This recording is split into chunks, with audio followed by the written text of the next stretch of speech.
السلام علیکم محترم ناظرین، آج کی ہماری ویڈیو حضرت علی کا یمن میں اسلام پھیلانے اور ان کی عدالت کے متعلق ہے۔ جب یمن میں اسلام کو پھیلانے کی ضرورت ہوئی تو نبی پاک صلی اللہ علیہ وسلم نے حضرت علی رضی اللہ عنہ کو اسلام کی دعوت کے لیے یمن روانہ کرنے کا فیصلہ کیا تاکہ دین کی تبلیغ کر سکیں۔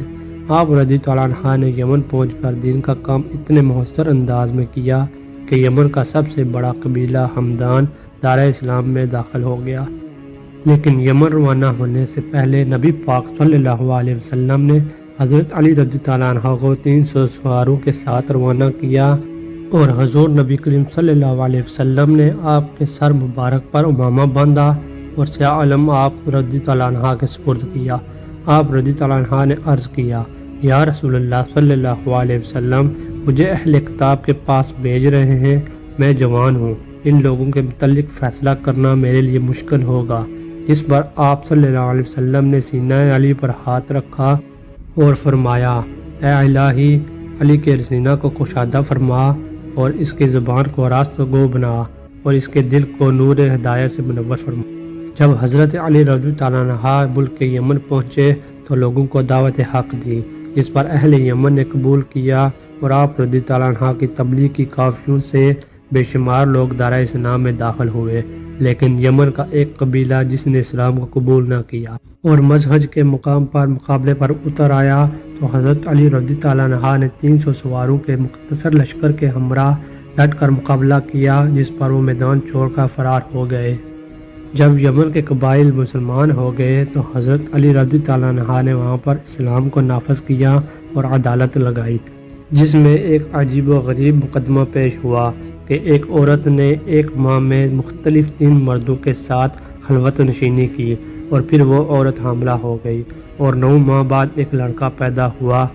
جس پر ان تینوں اشخاص نے دعویٰ کیا کہ یہ لڑکے کے باپ ہیں۔ چونکہ آپ نے غوث نبوت میں پرورش پائی اور حضور نبی کریم صلی اللہ علیہ وسلم سے ظاہر اور علم باطن میں فیض یاب تھے، چنانچہ آپ نے فرمایا کہ لڑکے کی دیت کے 3 حصے کیے جائیں اور پھر قرہ ڈالا جائے، اور یہ قرہ جس شخص کے نام نکلے گا وہی اس لڑکے کو اپنے ساتھ لے جائے گا، جبکہ باقی 2 لوگوں کی دیت کے 3 حصوں میں سے 2 حصے اسے ملیں گے۔ اور آپ رضی اللہ عنہ نے اس مسئلے کو غلام کے مسئلے پر قیاس کیا اور یمن کے لوگوں نے آپ کے اس فیصلے کو باخوشی قبول کیا۔ یمن میں قیام کے دوران حضرت علی رضی اللہ عنہ کی عدالت میں ایک اور واقعہ پیش ہوا کہ لوگوں نے ایک شیر کو پھنسانے کے لیے کنواں کھودا اور شیر اس کنویں میں گر گیا۔ پھر ان میں سے چند ایک دوسرے سے مذاق کرتے ہوئے اس کنویں میں ایک دوسرے کو دھکیلنے لگے۔ مذاق کے دوران ایک شخص واقعی کنویں میں گر پڑا اور گرتے ہوئے ایک اور شخص کے دامن کو پکڑ لیا،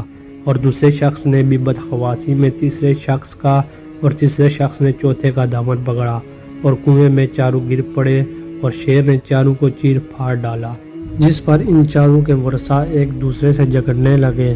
اور ہر کوئی دوسرے کے مقتول کو مرد الزام ٹھہراتا۔ جب حضرت علی رضی اللہ عنہ کو واقعے کا علم ہوا تو پہلے آپ نے نبی پاک صلی اللہ علیہ وسلم کے پاس جانے کا کہا تو لوگوں نے آپ کو ہی فیصلہ کرنے کا اصرار کیا۔ آپ رضی اللہ عنہ نے فیصلہ دیا کہ جن لوگوں نے کنواں کھودا تھا ان کے قبائل سے ان مقتولین کے خون بہا کی رقم یوں وصول کی جائے کہ ایک کو چوتھائی، ایک کو تہائی اور ایک کو نصف اور ایک کو مکمل رقم خون بہا دی جائے۔ لیکن اس فیصلے پر لوگ راضی نہ ہوئے تو حجۃ الوداع کے موقع پر حضور نبی صلی اللہ علیہ وسلم کے پاس حاضر ہوئے اور سارا معاملہ پیش کیا اور حضرت علی رضی اللہ عنہ کی شکایت کی تو حضرت محمد صلی اللہ علیہ وسلم نے آپ کے فیصلے کو سراہا اور نافذ العمل قرار دیا۔ اسی طرح عدالت علی میں ایک اور واقعہ پیش ہوا کہ یمن میں ایک شخص کے گھوڑے نے بھاگتے ہوئے ایک شخص کو لات مار دی تو وہ مر گیا۔ اس کے ورثاء نے گھوڑے کے مالک کو پکڑ لیا اور اس سے خون بہا کا مطالبہ کرنے لگے اور جھگڑا بڑھنے کی صورت میں آپ رضی اللہ عنہ کی عدالت میں آ کر مقدمہ پیش کیا۔